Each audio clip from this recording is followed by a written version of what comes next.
नमस्कार, स्वागत है आपका बिहार समाचार में। इस वीडियो में हम बात करेंगे बिहार की अब तक की सभी बड़ी खबरों के बारे में। सभी खबरें आपके काम की और सिलेक्टेड हैं। तो आज की बड़ी खबरों पर बात करने से पहले आपसे एक छोटी सी अनुरोध है कि इस वीडियो को एक प्यारा सा लाइक अवश्य कर दीजिएगा। आपका एक लाइक करना ही हमारी मेहनत का फल होता है। तो चलिए शुरुआत करते हैं आज की पहली और बड़ी खबर से। तेजस्वी यादव ने फिर से नीतीश सरकार पर साधा निशाना और कहा कि आलसी और बर्बाद है बिहार सरकार। लंबे समय के बाद कल तेजस्वी यादव पार्टी कार्यालय पहुंचे और जहां पर पार्टी अध्यक्ष जगदानंद सिंह ने उन्हें हरी टोपी और पार्टी का हरा गमछा और फूलों की माला पहनाकर तेजस्वी यादव का स्वागत किया। तो वहीं तेजस्वी यादव ने जातीय जनगणना, बिहार को विशेष राज्य का दर्जा देने और नीतीश की सुधार यात्रा पर जमकर निशाना साधा है। जातीय जनगणना में हो रही देरी को लेकर तेजस्वी यादव ने कहा कि नीतीश कुमार को अब किसका इंतजार है। जब यह स्टेट लेवल पर करना है तो बार बार सर्वदलीय बैठक बुलाने का क्या मतलब है। हम लोग तो पहले से ही अपनी राय दे चुके हैं। नीतीश कुमार खुद जानबूझकर इसमें देरी कर रहे हैं। विधानसभा और विधान परिषद से पहले ही पास करा दिया गया है। तेजस्वी यादव ने मुख्यमंत्री नीतीश कुमार पर तंज कसते हुए यह भी कहा कि जदयू तीसरे नंबर की पार्टी है, वह किसके दबाव में है वे खुद जाने। तेजस्वी यादव ने नीतीश कुमार की सरकार को बेकार और आलसी और बर्बाद सरकार कहा और नीति आयोग की रिपोर्ट का हवाला देकर उन्होंने कहा कि यह हर क्षेत्र में पीछे है। हेल्थ, शिक्षा का हाल सबके सामने है। इससे बिहार का छात्र, बिहार भविष्य प्रभावित हो रहा है। और यही नहीं, स्टूडेंट से जब मुख्यमंत्री नीतीश कुमार से अपनी समस्या बताता है तो सीएम उसे दरबार से भगा देते हैं और कहते हैं कि ज्ञान मत दो। और मुख्यमंत्री नीतीश कुमार पर तेजस्वी यादव ने तंज कसते हुए यह भी कहा कि केंद्र और राज्य में एनडीए की सरकार है, दोनों जगह डबल इंजन की सरकार है और इसके बावजूद विशेष राज्य का दर्जा अब तक बिहार को नहीं मिला है। आखिर इसका क्या कारण है। राहुल गांधी के नेतृत्व में पूरे देश में पद यात्रा चल रही है। महंगाई के खिलाफ सड़क पर उतर गए हैं बिहार कांग्रेस के भी नेता। जी हां, कमर तोड़ती महंगाई के खिलाफ अब कांग्रेसी सड़क पर उतर रहे हैं। कल पूरे देश में राहुल गांधी के नेतृत्व के पद यात्रा चलती रही। तो वहीं राजधानी पटना में कांग्रेस के कार्यकारी अध्यक्ष व एमएलसी समीर कुमार सिंह के नेतृत्व में मखदूमपुर गेट नंबर 89 से दीघा घाट तक पैदल मार्च निकाला गया और इस दौरान उन्होंने कहा कि देश में जिस तरह से महंगाई बढ़ रही है उसे लेकर कांग्रेस चिंतित है और समय समय पर महंगाई को लेकर आंदोलन कर रही है। उन्होंने कहा कि मोदी की गलत नीतियों के कारण आज देश में महंगाई चरम पर है और जब तक हम लोग इस सरकार को उखाड़ नहीं फेंकते हैं तब तक महंगाई कम नहीं होगी और हम लोग राहुल गांधी को प्रधानमंत्री बना के रहेंगे। आपको बता दें कि बिहार प्रदेश कांग्रेस कमेटी के अध्यक्ष डॉक्टर मदन मोहन झा ने प्रदेश के सभी जिलों में केंद्र सरकार के द्वारा थोपी गई महंगाई और बेतहाशा मूल्य वृद्धि के खिलाफ सड़कों पर उतरने का निर्देश दिया है। उन्होंने कहा कि राष्ट्रवाद के आड़ में वर्तमान भाजपा सरकार में गलत नीतिगत फैसले लिए जा रहे हैं। उन्होंने कहा कि प्रधानमंत्री नरेंद्र मोदी आम जनता को भूलकर अपने पूंजीपति साथियों के आगे नतमस्तक हो चुके हैं और इसके साथ ही उन्होंने कहा कि राष्ट्रीयकरण के महत्व को समझे बगैर ये सरकार कांग्रेस की बैंकों को प्रदेश जनता तक पहुंचाने की कवायद को आंशिक लाभ के लिए खोते जा रही है। मुख्यमंत्री नीतीश कुमार समाज सुधार यात्रा निकालने वाले हैं। तो अब इधर तेजस्वी यादव ने भी अब एक बड़ा ऐलान कर दिया है। उन्होंने भी कह दिया है कि यात्रा और रैली का जवाब दिया जाएगा। दरअसल 22 दिसंबर को मुख्यमंत्री नीतीश कुमार अपनी 13वीं यात्रा पर निकल रहे हैं और इस यात्रा को समाज सुधार यात्रा का नाम दिया गया है। 22 दिसंबर को चंपारण से शुरू होने वाले इस समाज सुधार यात्रा का समापन 15 जनवरी को उनके गृह क्षेत्र नालंदा में होगा। तो इधर तेजस्वी यादव ने भी अब मुख्यमंत्री नीतीश कुमार के इस यात्रा का जवाब देना शुरू कर दिया है। उन्होंने कह दिया है कि नए साल में बेरोजगारी हटाओ यात्रा निकाला जाएगा और यात्रा के बाद पटना के ऐतिहासिक गांधी मैदान में एक विशाल रैली भी करेंगे। इस रैली का नाम बेरोजगारी हटाओ रैली दिया गया है। और मीडिया से बातचीत करते हुए तेजस्वी यादव ने यह जानकारी दी कि खरमास के बाद वे भी बिहार का दौरा करेंगे। नए साल में बेरोजगारी हटाओ यात्रा पर निकलेंगे और यात्रा के बाद पटना के ऐतिहासिक गांधी मैदान में विशाल रैली का भी आयोजन किया जाएगा। बेरोजगारी हटाओ रैली में भारी संख्या में लोगों का जुटान होगा और तेजस्वी यादव ने यह भी बताया कि यात्रा और रैली के दौरान सरकार को जमीनी हकीकत बताने की कोशिश की जाएगी। तो इधर तेजप्रताप यादव ने अब मुख्यमंत्री नीतीश कुमार की समाज सुधार यात्रा पर बड़ा अटैक कर दिया है। उन्होंने कहा है कि सुधार अपनी गंदी अंतरात्मा में कीजिए। जी हां, तेजप्रताप यादव ने मुख्यमंत्री नीतीश कुमार की समाज सुधार यात्रा को लेकर निशाना साधा है। तेजप्रताप यादव ने ट्वीट करके लिखा है कि अजीब दुर्भाग्य है बिहार का, जिनके दोनों हाथ खून से लथपथ और अंतरात्मा भ्रष्टाचार में सरोवर हो, वो भी समाज सुधार जैसी पवित्र अभियान का ढोंग करने को तत्पर हैं। सुधार अपनी गंदी अंतरात्मा में कीजिए। समाज को राजद परिवार की जरूरत है और हम देख लेंगे। तो इधर चिराग पासवान ने मुख्यमंत्री नीतीश कुमार पर अब फिर से एक बार हमला बोल दिया है। उन्होंने कहा है कि 1.5-2 साल से ज्यादा नहीं चलने वाली है ये सरकार। जी हां, चिराग पासवान ने एक बार फिर से मुख्यमंत्री नीतीश कुमार पर हमला बोला है। चिराग ने यहां तक कह दिया है कि अब 1.5-2 साल से ज्यादा ये सरकार चलने वाली नहीं है। एनडीए गठबंधन के भीतर काफी ज्यादा विरोधाभास चल रहा है और ये इस बात को दर्शाता है कि मुख्यमंत्री नीतीश कुमार अपनी राहें, अपने रास्ते अलग करने की कोशिश कर रहे हैं। बिहार को विशेष राज्य का दर्जा देने की मांग को लेकर जदयू और बीजेपी के बीच काफी ज्यादा घमासान मचा हुआ है।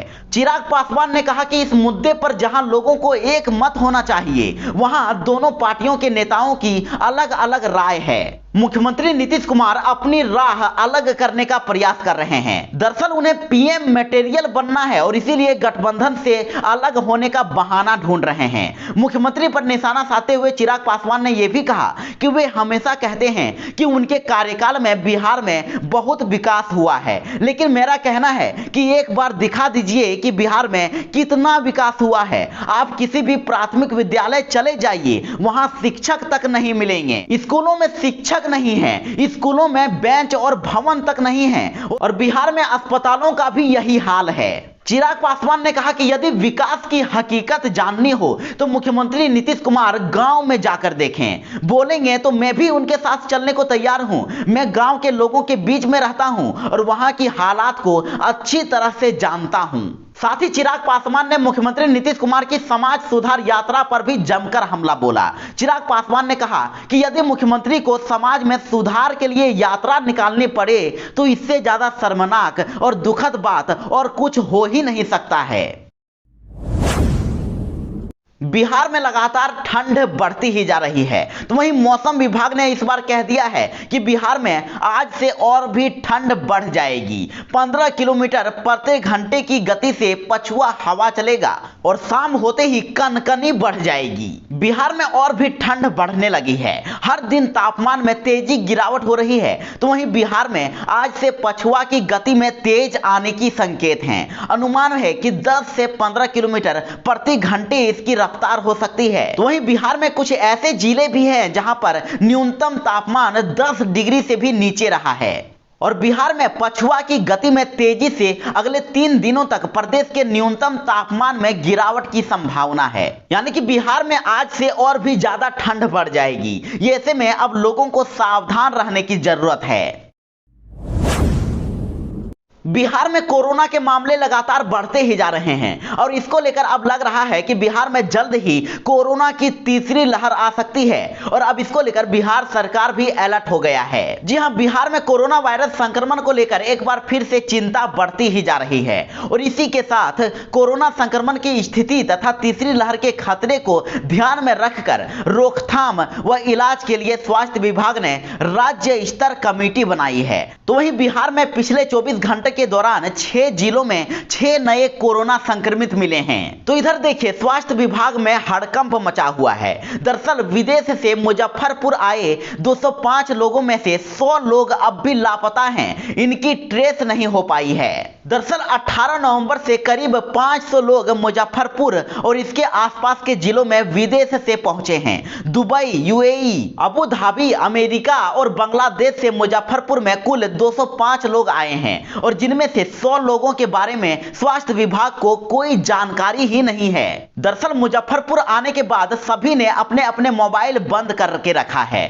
कॉल सेंटर लगातार उन नंबरों पर फोन कर रही है, लेकिन मोबाइल बंद रहने के कारण किसी से भी बात नहीं हो पाई है। और इस तरह एक और जहां देश में कोरोना के नए वेरिएंट ओमिक्रॉन के खतरे को देखते हुए सतर्कता बरती जा रही है, तो वहीं बिहार के मुजफ्फरपुर जिले में इस तरह की लापरवाही देखी जा रही है। तो इधर कोरोना का लक्षण दिखने पर तुरंत क्वारंटाइन करने को कहा गया है। सिविल सर्जन ने बताया है कि कोई भी प्राइवेट हॉस्पिटल बिना बताए कोरोना मरीजों का इलाज करता है तो इसकी सूचना यदि स्वास्थ्य विभाग को नहीं दी जाती है तो उक्त अस्पताल पर कार्रवाई की जाएगी। बिहार के 3.5 लाख शिक्षकों के लिए बड़ी खुशखबरी है। जल्द ही उनकी सैलरी बढ़ सकती है। इसके लिए कैलकुलेटर तैयार किया गया है। जी हां, बड़ी खबर है कि बिहार के 3.5 लाख नियोजित शिक्षकों व पुस्तकालयाध्यक्षकों की वेतन वृद्धि का मामला और भी आगे बढ़ गया है। एनआईसी ने इनके वेतन निर्धारण को लेकर पे फिक्सेशन कैलकुलेटर तैयार कर लिया है और जानकारी के मुताबिक शीघ्र ही सभी डीईओ कैलकुलेटर को लेकर अपने सुझाव भी माध्यमिक शिक्षा निदेशालय और शिक्षा विभाग को देंगे। तो इधर धरना पर बैठे वार्ड सचिवों को अब तेजस्वी, चिराग और पप्पू यादव का साथ मिल गया है और वे अब सरकार से इसे पूरा करने की मांग करने वाले हैं। दरअसल अपने बकाये मानदेय के भुगतान को लेकर बिहार के हजारों पंचायत वार्ड सचिव गर्दनी बाग में धरना पर बैठे हैं और उनसे मिलने कल तेजस्वी यादव, चिराग पासवान और पप्पू यादव भी पहुंच गए और उनके इस आंदोलन को अपना समर्थन दे दिया है। पंचायत वार्ड सचिवों को कल इन तीनों नेताओं का साथ मिल गया। आपको बता दें कि अपनी मांगों को लेकर हजारों वार्ड सचिव पिछले 4 दिन से धरना पर बैठे हुए हैं और इस बात की जानकारी जब नेता प्रतिपक्ष तेजस्वी यादव को हुई तो वे गर्दनी बाग स्थित धरना स्थल पर पहुंचकर लोगों को भरोसा दिलाया कि उनके इस आंदोलन में अब राजद का भी साथ है। उनके इस मांग को वे सरकार के समक्ष रखेंगे। तो वहीं लोक जनशक्ति पार्टी रामविलास के राष्ट्रीय अध्यक्ष चिराग पासवान भी वार्ड सचिवों से मिलने धरना स्थल पर पहुंच गए। प्रदर्शन कर रहे लोगों को चिराग पासवान ने आश्वासन दिया कि इस मांग को लेकर वो बिहार के मुख्यमंत्री को पत्र लिखेंगे। चिराग ने इस लड़ाई में अपना साथ देने का वादा किया और कहा कि वो इस लड़ाई को मजबूती से लड़ेंगे। तो वहीं प्रदर्शनकारियों को अब जाप सुप्रीमो पप्पू यादव का भी साथ मिल गया है। पप्पू यादव भी धरना स्थल पर पहुंच गए और आंदोलन कर रहे लोगों से मुलाकात करके इस आंदोलन को अपना समर्थन दे दिया है। पप्पू यादव ने कहा है कि वो पूरी कोशिश करेंगे कि सभी वार्ड सचिवों को उनके द्वारा किए गए मेहनत का पैसा मिले, वे अपने घर जाकर खुशी से रहें। पप्पू यादव, तेजस्वी यादव, चिराग पासवान ने इसे लेकर मुख्यमंत्री नीतीश कुमार पर जमकर निशाना साधा है। नीतीश सरकार की इस मुहिम को लगा बड़ा झटका। समय से ही पहले बंद हो गई 19,550 योजनाएं। जी हां, भोजपुर जिले की 215 समेत बिहार में पौधारोपण की 19,550 योजनाएं निर्धारित समय से ही पहले ही बंद कर दी गई है और इससे सरकार की पर्यावरण को सुरक्षित व संरक्षित रखने की मुहिम को बड़ा झटका लगा है। जल जीवन हरियाली योजना के तहत राज्य भर में पौधरोपण की इन योजनाओं को 5 वर्षों के लिए चालू किया गया था, पर विडंबना यह है कि इन योजनाओं को 1 से 2 वर्षों में ही बंद कर दिया गया है और यही नहीं, इन योजनाओं को MIS व गूगल शीट से भी डिलीट कर दिया गया है। सभी जिलों में पौधरोपण की बड़ी संख्या में योजनाओं को बंद कर दिए जाने से विभाग परेशान है और बेगूसराय में सर्वाधिक योजनाएं बंद हुई है। दूसरे नंबर पर समस्तीपुर जिला है और सबसे कम योजनाएं शेखपुरा में बंद की गई है। बिहार में 2 साल से इंतजार कर रहे 8,386 शिक्षकों के लिए गुड न्यूज है। उन्हें जल्द ही मिलेगी नियुक्ति। विभाग ने जारी कर दी है अधिसूचना। जी हां, राज्य के प्रारंभिक विद्यालयों में शारीरिक शिक्षा एवं स्वास्थ्य अनुदेशक के 8,386 पदों पर नियुक्ति के लिए शिक्षा विभाग ने शुक्रवार को अधिसूचना जारी कर दी है और अब जल्द ही इन सभी पदों को लेकर आरक्षण रोस्टर क्लियर होगा। फिर नियुक्ति का शेड्यूल जारी किया जाएगा और नियुक्ति के के लिए समय सारणी कैलेंडर प्राथमिक शिक्षा निदेशालय द्वारा तैयार किया जाएगा। मुख्यमंत्री नीतीश कुमार ने ले लिया है बड़ा फैसला। अब बिहार के 5 लाख से अधिक गन्ना किसानों को होगा लाभ। जी हां, मुख्यमंत्री नीतीश कुमार ने गन्ना किसानों के लिए सौगात दी है। राज्य सरकार एवं बिहार शुगर मिल्क एसोसिएशन की सहमति से गन्ना किसानों के हित में वर्ष 2021-22 के पोराई सत्र के लिए सभी प्रभेदों के गन्ना मूल्य की दरों में वृद्धि कर दी गई है। और शनिवार को मुख्यमंत्री नीतीश कुमार ने खुद ट्वीट करके इस निर्णय की जानकारी दी है। और आपको बता दें कि उत्तम प्रभेद का अब मूल्य 315 रुपए से बढ़ाकर 335 रुपए प्रति क्विंटल, सामान्य प्रभेद का मूल्य 295 रुपए से बढ़ाकर 315 रुपए प्रति क्विंटल और निम्न प्रभेद के गन्ने का मूल्य 272 रुपए से बढ़ाकर 285 रुपए प्रति क्विंटल कर दिया गया है। तो सरकार के इस निर्णय से राज्य के 5 लाख से अधिक किसानों को इसका सीधा लाभ होगा, उनकी आर्थिक स्थिति बेहतर होगी।